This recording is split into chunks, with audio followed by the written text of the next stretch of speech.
Mabanag. Ayan, may love shoutout po dyan and Merry Christmas advance. So, ito na nga, mga kababayan. Kumusta po kayong lahat?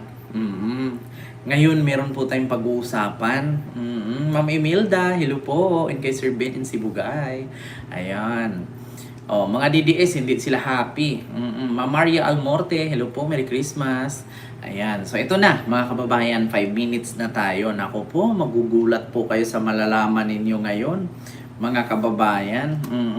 Patungkol ito kay Pulong Duterte. Oo, yung ating pag-uusapan. Bakit? Ano ba yan, Kent? Nako po, mga kababayan, lumabas na po ngayon ang naturang chismis. Mga kababayan, bago ko po tatalakayin ang isyong ito, Ma'am Etienne Blue, hello po, and kay Awikid Epat, hello po, and Merry Christmas. And kay Ma'am Rose Maurilio, Ma'am Jorda, hello po. So ngayon mga kababayan, bago ko po tatalakayin ang isyong ito, tayo po ay nagtatanong lamang. Kasi po, ito pong ating re-reactionan ay patungkol lang po ito sa post, no, ng isang personalidad sa kanyang Facebook page, na kung saan nakalagay dito, mga kababayan, ayan po. Congressman Paulo Z. Duterte, Davao City 1st District, allocable / pork barrel mula 2023 hanggang 2025 ay 5,786 million. Mga kababayan, 514,000. Ang laki po, mga kababayan. Malaki po ang kanyang pork barrel. So ngayon mga kababayan, ano nga bang ibig sabihin ng pork barrel? Mga kababayan, ang ibig sabihin po ng pork barrel, yan po yung ginamit panggatas, no? Ginamit gatasan ng mga politician na kunwari meron silang pupunduhang ganito, meron silang pupunduhang ganyan, pero hindi naman ginagamit. Which is, halimbawa, meron siyang proyektong 10. Yung 10 na yon, pwede niyang gawin 5 lang, pwede niyang gawin 3 lang. And the rest, bulsa na niya yung iba. So ganun po yun mga kababayan, ibig sabihin ng pork barrel, no? Hindi na natin alamin kung bakit ganito, bakit ganyan.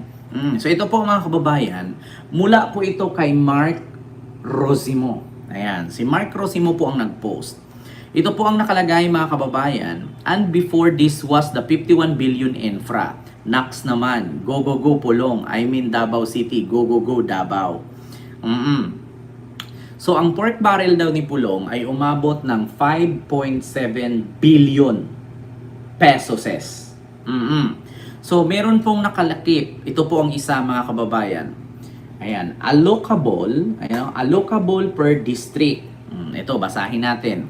Allocable per district congressman in 19th Congress.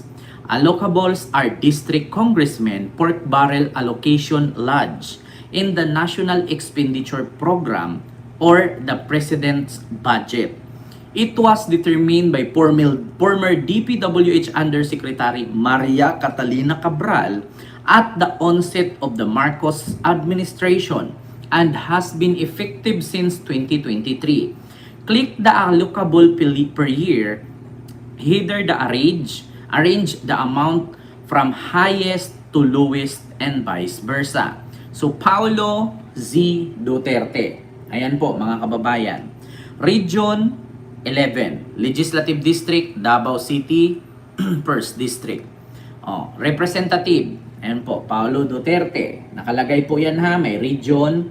So, anong distrito siya? Pangalan, allocable per year, 2023 to 2025. So nakalagay po dito mga kababayan, yung allocable per year niya is 1.9 billion. Ayan, per year. So 2023 to 2025, so po 5.7 billion po. No? Ganyan po kalaki ang kanyang pork barrel, mga kababayan. Kaya wag po kayong magtaka kung mag-tour around the world siya at gagasto siya ng 10 million, 5 million, or 20 milyones. Kasi nga, barya lang sa kanya yan. Bakit? Nakalagay po, according dito, sa allocable, no? Ayan. Click the allocable per year header to arrange the amount from highest to lowest and vice versa. Yan po ay nanggaling sa mga dokumento ni Yusek Cabral, mga kababayan, na nilabas ni Mark Rosimo. Ayan, siya po yung nag-post niyan.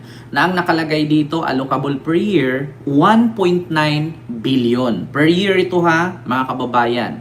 Allocable or sa madaling salita, pork barrel.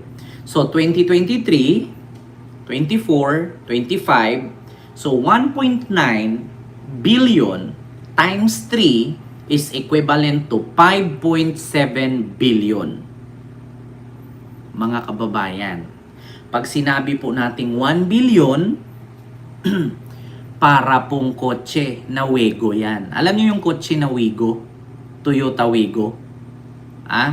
Nako, Toyota ba ang Wigo or Honda? Di ko alam di ko alam yung mga ano ng sasakyan. Kung alam ninyo yung sasakyan na Wigo, no, Toyota o Toyota Wigo, ganyan po kalaki ang 1 billion. Toyota po, Ma'am Itchin Blue. So, yung Wigo na Toyota, ganyan po kalaki ang 1 billion.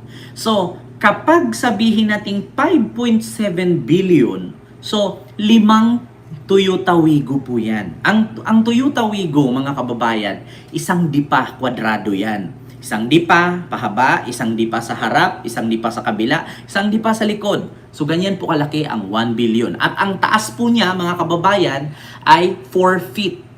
No? 4 feet po ang taas niya. So, kadalasan po, yan po ang size or height ng mga babaeng Pilipina.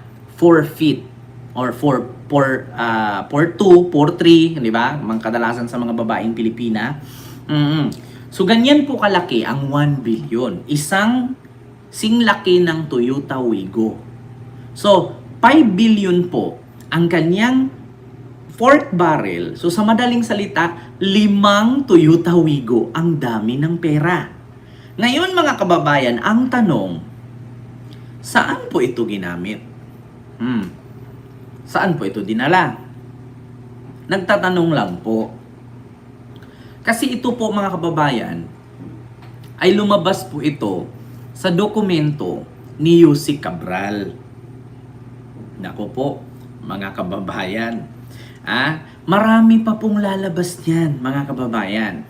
Kaya nga po, huwag po tayong magtaka. Ma'am Lindy Guzman, hello po dyan. Ma'am Jocelyn Flores, hello po. Kaya, huwag po tayong magtaka, mga kababayan. Christmas na candy pa nakulong ang mga senador na kawatan. Actually, Sir T.Y. Tigas, hindi po talaga pa sila makukulong kasi naka-leave po ang mga manghuhuli.